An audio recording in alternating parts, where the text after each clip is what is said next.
There's no sense in getting up here and see, the first thing you got to do, they ask you to do an invocation. Invocation don't mean that you got to sing God no place. Invocation means that you asking him to come in and be with you. Let his power flow around.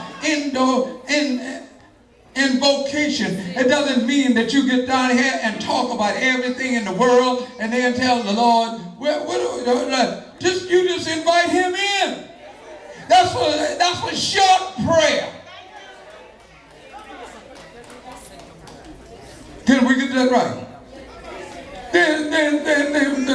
Then we have a church prayer.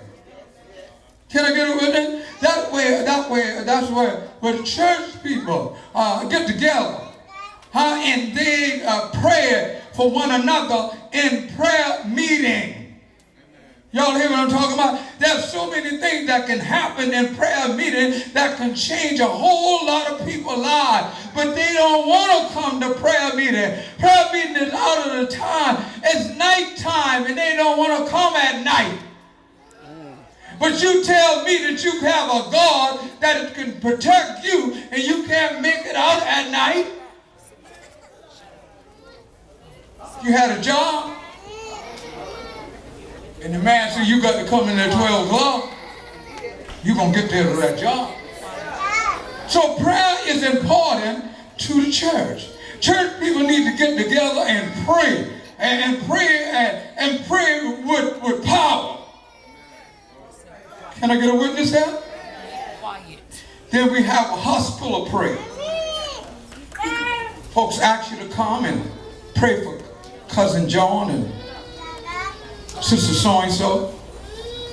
And you get there and you think you're in some pulpit. Calling all over the place. Praying as loud as you want. Got the high volume. That is not the kind of prayer that you make at the hospital. You get to the hospital and you pray for the people that are in that ward. Calmly. Want somebody to know you in church. Ain't nobody ask you for them long prayers. Ain't nobody ask for them old loud prayers. I came to talk to you this morning. When you do a prayer, go to that hospital and stand by the bed, hold the person's hand, and talk to God softly. God hear and answer prayer, and you haven't even opened your mouth. Amen. Amen. I talk like a woman. Go ahead, Pastor. That's hospital prayer. Then you got covenant prayer. Wow. That means that you have we got all these preachers together. We're going to do a covenant prayer. We're going to ask God for a whole lot of stuff. Why?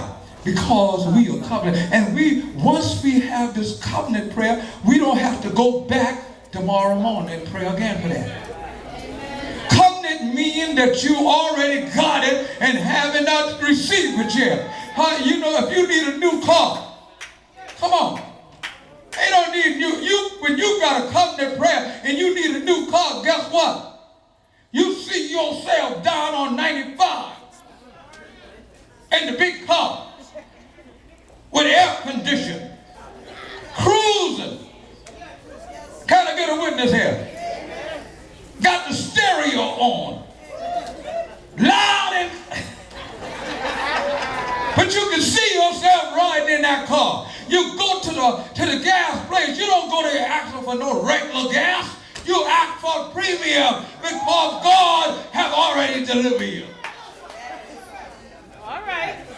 When you covenant prayer, you can ask God for that house. Yes, sir. Way up on the hill. Where nobody can come and visit you. Way up on the hill, and you can see yourself stepping on those carpet, going in the microwave, turning the lights on in the living room. Huh? because you prayed. Yes, sir. And God heard you cry. Amen. Huh? And then you see you got to pray through. Then you got the gap prayer. Somebody comes to a gap prayer and they got to pray 15 minutes.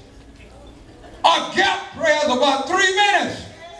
What you doing? You're standing in the gap for somebody who is needed. You ain't talking about yourself. Somebody beat me up last week. You should have had your stuff with you.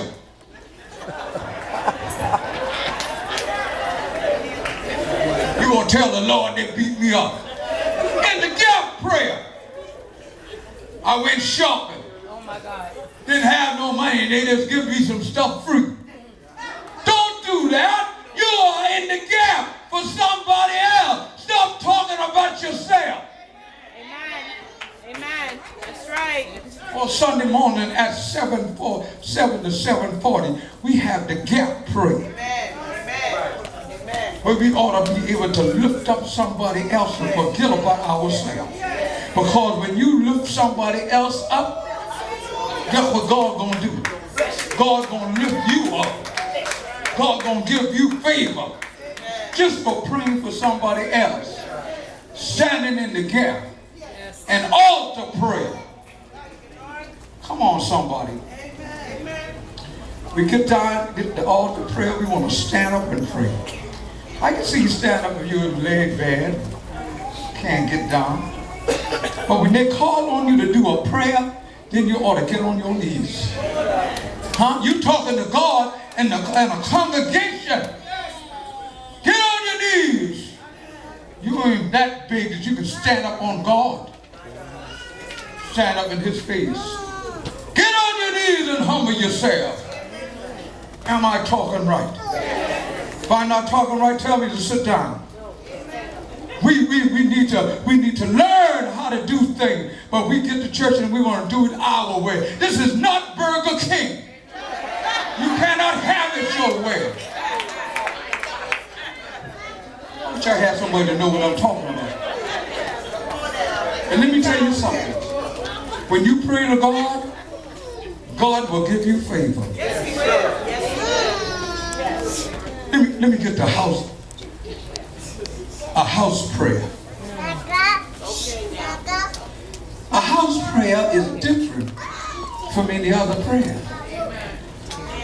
You can spend all night long.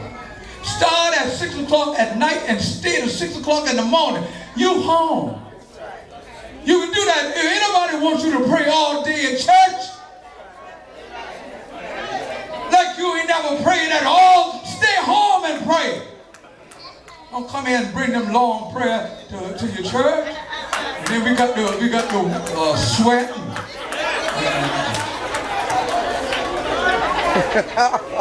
And that home prayer, you can tell God wants anything. That's when you tell him about your husband. He ain't no good. He get drunk all the time. Come in the house anytime and he wants it. Huh? That's a whole house prayer. Wife ain't treating me right. You don't tell that in the church. Got your laundry all out and it's dirty. God have mercy. Tell it to God in the house.